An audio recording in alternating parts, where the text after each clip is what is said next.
शुक्लांबरधरं विष्णुं शशिवर्णं चतुर्भुजं प्रसन्नवदनं ध्यायेत् सर्वविघ्नोपशान्तये। गुरुर्ब्रह्मा गुरुर्विष्णुः गुरुर्देवो महेश्वरः गुरुस्साक्षात् परं ब्रह्म तस्मै श्रीगुरवे नमः। व्यासाय विष्णुरूपाय व्यासरूपाय विष्णवे नमो वै ब्रह्मनिधये वासिष्ठाय नमो नमः।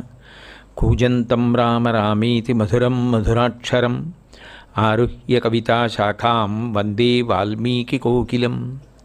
श्रुतिस्मृतिपुराणानाम् आलयं करुणालयं नमामि भगवत्पादशङ्करं लोकशङ्करं। वागर्धाविव सम्पृक्तौ वागर्धप्रतिपत्तये जगतः पितरौ वन्दे पार्वतीपरमेश्वरौ।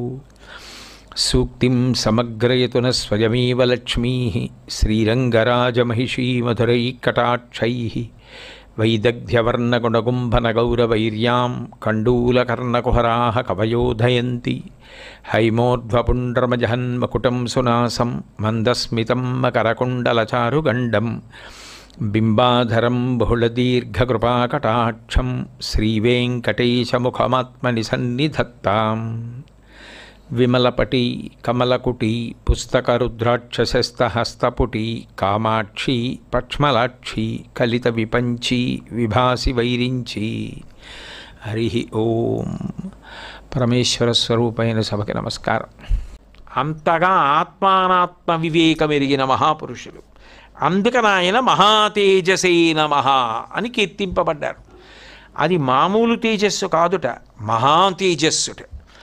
మహాతేజస్సు అని ఎప్పుడు అంటారు అంటే, ఎప్పుడైనా అవతల వారితో ఒక వాదన జరుగుతోంది అనుకోండి.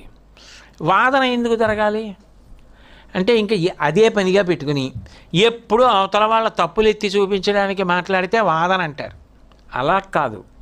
అయ్యయ్యో వీళ్ళు పట్టుకున్నటువంటి మార్గం చేత వీళ్ళు వెళ్ళరు లక్ష్యానికి, కాబట్టి వీళ్ళలో జరుగుతున్న దోషాన్ని గుర్తించి దిద్దాలి.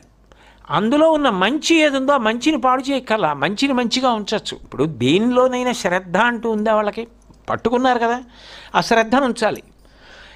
ఎలా పట్టుకోవాలో చెప్పాలి, ఆ ప్రేమతో వెళ్ళాలి. ఆ ప్రేమతో వెళ్ళి వాళ్ళని సంస్కరించాలి. అది ఆయన కరుణ.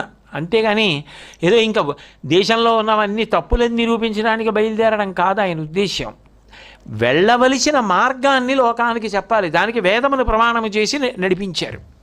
అది సత్యము కాబట్టి అట్లా ఎవరు నిలబడినప్పుడు ఎంతమందినైనా ఎవరితో మాట్లాడినా వాళ్ళని ఒప్పించి వాళ్ళని తన మార్గం వైపుకి తిప్పి వాళ్ళు లక్ష్యం చేరుకునేటట్టుగా చెయ్యగలరో, దోషమును నివృత్తి చెయ్యగలరో, సత్కర్మ వైపుకి సన్మార్గం వైపుకి పయనింప చేయగలరో వారిని మహాతేజస్సు ఉన్నవారంటారు. అది సామాన్యమైన తేజస్సు కాదు, ఇంకా అదొక అద్భుతమైనటువంటి తేజస్సు. అందుకే మీరు శంకర విజయాలు చదివితే అద్భుతమైన విషయాలు కనపడతాయి. పాశుపతము అని ఆయన వాళ్ళతో వాదించినటువంటి తీరు, వాళ్ళు ప్రతిపాదన చేస్తే కుండా మట్టి దగ్గర మొదలవుతుంది.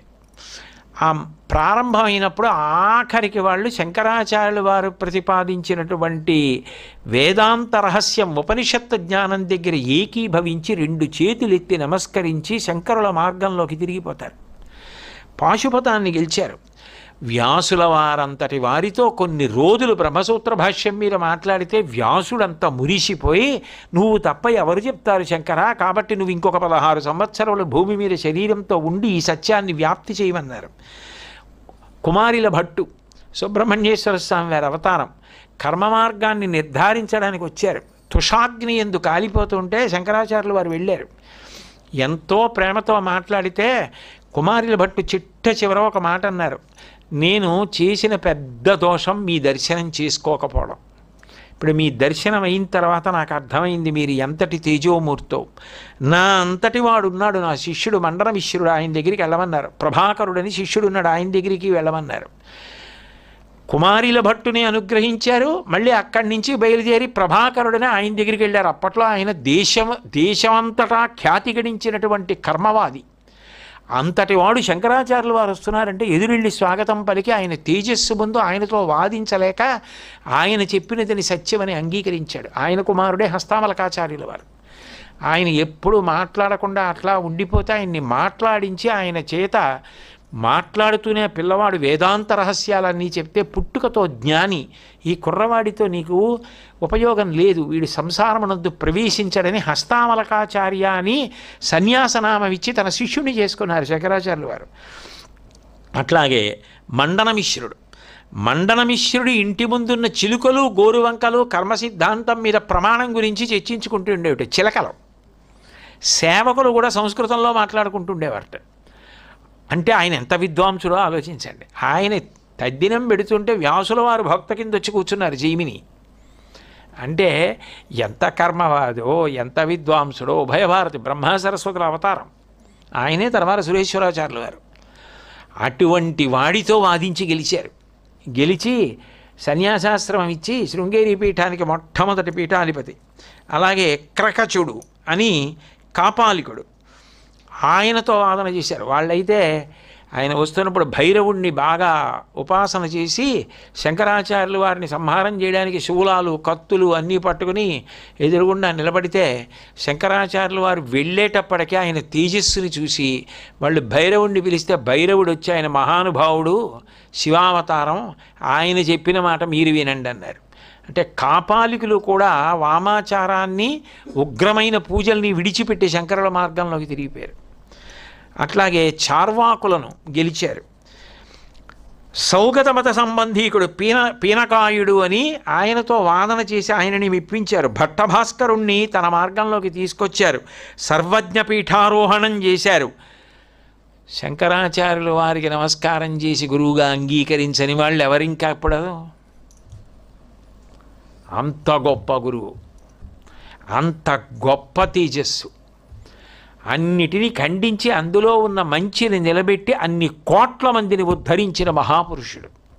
అందుకని మహాతేజసే నమః. మంగళాశాసనపరై మదాచార్య పురోగమై సర్వైశ్చ పూర్వైరాచార్యై సత్కృతాయాస్తు మంగళం. మంగళం కోసలేంద్రాయ మహనీయ గుణాత్మనే చక్రవర్తి తనూజాయ సర్వభౌమాయ మంగళం.